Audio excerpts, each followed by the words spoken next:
শিক্ষার্থী বা ভিউয়ার্স যারা আছেন প্রত্যেকের উদ্দেশ্যে আজকে একটি সম্পূর্ণ ভিন্ন একটি ক্লাস নিয়ে হাজির হয়েছি। আশা রাখছি আজকের ক্লাসটি থেকে অনেক কিছু শিখতে পারবেন এবং নতুন কিছু ট্রিক্স বা নিয়ম সম্বন্ধে জানতে পারবেন। তো চলেন আমরা আর কথা না বাড়িয়ে আমরা আমাদের এই যে সহজ একটি টেকনিক বা ট্রিক্স আছে সেই বিষয় সম্বন্ধে আলোচনা করি। উপরে আমরা বোর্ডে লিখেছি, কি লিখেছি, যে a plus b equal to root over 7 এবং a minus b equal to root over 5 হলে a square plus b square সমান কত? যদি এরকম কোয়েশ্চেন থাকে তাহলে আমরা কিভাবে এটার সমাধান বের করব, সেকেন্ডের মধ্যে কিভাবে সমাধান বের করব সেই সম্বন্ধে আজকে আলোচনা করব। সহজে বের করা যে ট্রিক্স বা পদ্ধতি সেটা হলো যে রুটের মধ্যে যে মানটা থাকবে, রুট ওভারের যে মানগুলো থাকবে, এই দুইটা মান আমরা কি করব, মনে মনে যোগ করব। আচ্ছা 7 আর 5 যোগ করলে কত হয়? 12 হয়।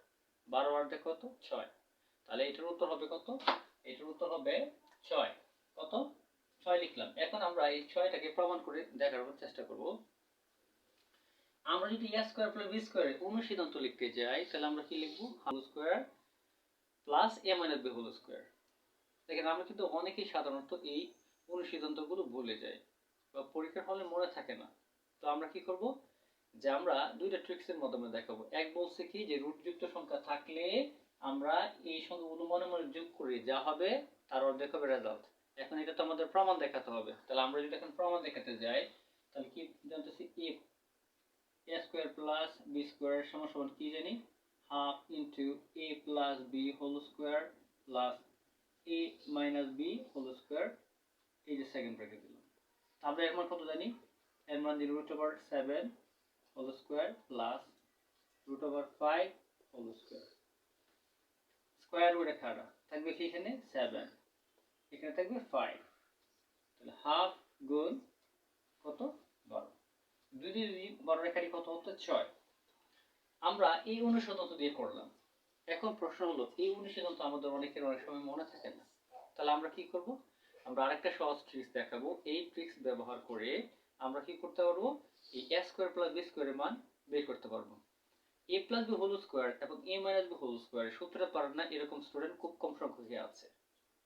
আমাদের জানা মতে বা আমার জানা মতে প্রত্যেক স্টুডেন্টের কি a plus b whole square এবং a মাইনাস b হোল স্কয়ারের সূত্রগুলো মুখস্থ আছে। এখন আমরা যদি এই সূত্র বা এই অনুসিদ্ধান্ত ব্যবহার না করে আমরা যদি কি করি, এটা দিয়া যখন আমরা রিটেন অংশে আসবে বা রিটেন এক্সামে যখন আমরা লিখতে যাব এই ম্যাথের অংশগুলো থেকে এই কোয়েশ্চেনগুলো যদি থাকে তাহলে আমরা কি করব, যদি এই অনুসিদ্ধান্তগুলো বলে যায় তাহলে আমরা কি করব, আমরা এটাকে ভিন্ন একটা ট্রিক্স দ্বারা করতে পারবো। আমরা জানি কি, যেমন a plus b whole square equal to কি, যদি 7 থাকে তাহলে স্কয়ার রুটে দিলে কি হয়, a plus b equal to root over 7। এরকম লেখা যায় কিনা? হ্যাঁ, অবশ্যই যায়। তাহলে আমরা কি করব, যদি আমাদের এরকম থাকে তাহলে আমরা কি রুটটাকে উঠায় দেব, এদিকে কি করে নেব, স্কয়ার করে নেব। তার মানে আমরা এরকম পাচ্ছি।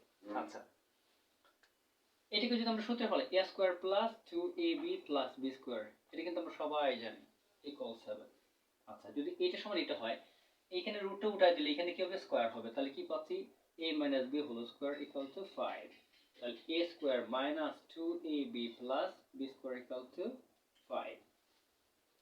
এখন যদি আমরা কি করি, এটা আর এটা যোগ করে দেই তাহলে কি হচ্ছে, a square plus 2ab plus b square সমান সমান 12। যোগ করলাম, একটা একটা দুইটা 2a স্কয়ার, এটা প্লাস আর এটা মাইনাস এর cancel, 2b square equal two 12 আর এর যোগ করলে কত হবে, সরি এখানে আমরা 12 ছিল না 7 ছিল, 7 7 আর 5 যোগ করলে কত হবে, 12।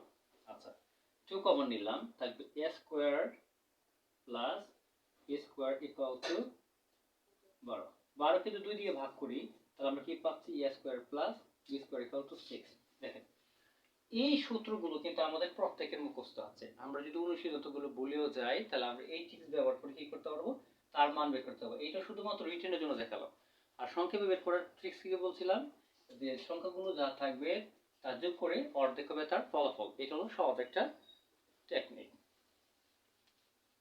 এখন যদি আমরা দ্বিতীয় প্রশ্নটি ঠিক সেম ভাবে আলোচনা করতে যাই তাহলে অবশ্যই আশা রাখছি প্রত্যেকেই বলতে পারবেন দ্বিতীয় প্রশ্নটির অ্যান্সারটা কি হবে। তো দ্বিতীয় প্রশ্নের অ্যান্সারটা কি হবে, আগে এটা বুঝে থাকেন তাহলে অবশ্যই কি করে যাবেন, কমেন্ট বক্সে a স্কয়ার প্লাস b স্কয়ারের মানটি লিখে যাবেন। যদি কমেন্ট বক্সে a স্কয়ার প্লাস b স্কয়ারের মানটি লিখে যান তাহলে আমি ধরে নেব অবশ্যই আমার ক্লাসটি সার্থক হয়েছে এবং আমার ক্লাসটি আপনারা কি বুঝতে পেরেছেন। যারা নিয়মিত আমার ভিডিওগুলো দেখছেন তাদের প্রত্যেককে ধন্যবাদ, এবং যারা নতুন ভিউয়ার বা দর্শক আছেন আমার পেজটিকে ফলো দিয়ে পাশে থাকবেন যাতে পরবর্তী ক্লাসগুলো আপনি ধারাবাহিকভাবে দেখতে পারেন। ধন্যবাদ।